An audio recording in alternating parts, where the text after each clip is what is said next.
চলে আসো তোমরা। নিয়ে বসে আছে। এই আম যেতে পারে আমার শাশুড়ি লাঠি দিয়ে পিটিয়ে ধাইয়ে দেবে। দেখো কত সুন্দর হয়েছে না আম। চলো ওই পাশটা থেকে দেখাচ্ছি। ও কইতেছে যে বন্ধুরা সবাই চলে আসে আম Wow! খেতে। আমি দেখো আমার শাশুড়ি ঠ্যাঙা নিয়ে বসে আছে। দেখেছো কি সব বলছে, তোমাদের আম খেতে দেবে না বলছে।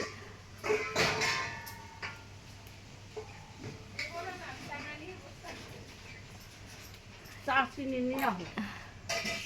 আমি দোকান দিয়ে দাঁড়ায় থাকি। এই যে হেন চিকেন নিয়ে আইবা এই আকি। এই দোকানে তো তোমার এমনি দেখো কত বড় বড় আম হয়েছে বাবারে বাবা। তোমার দোকানে তো নাম তো কইছি হেন তো দিছে।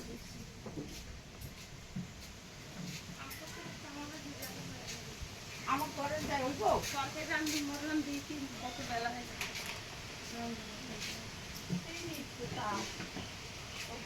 দুপুরবেলা বেশি করে তরকারি রান্না হ্যাঁ 2 কাপ চা হইবো না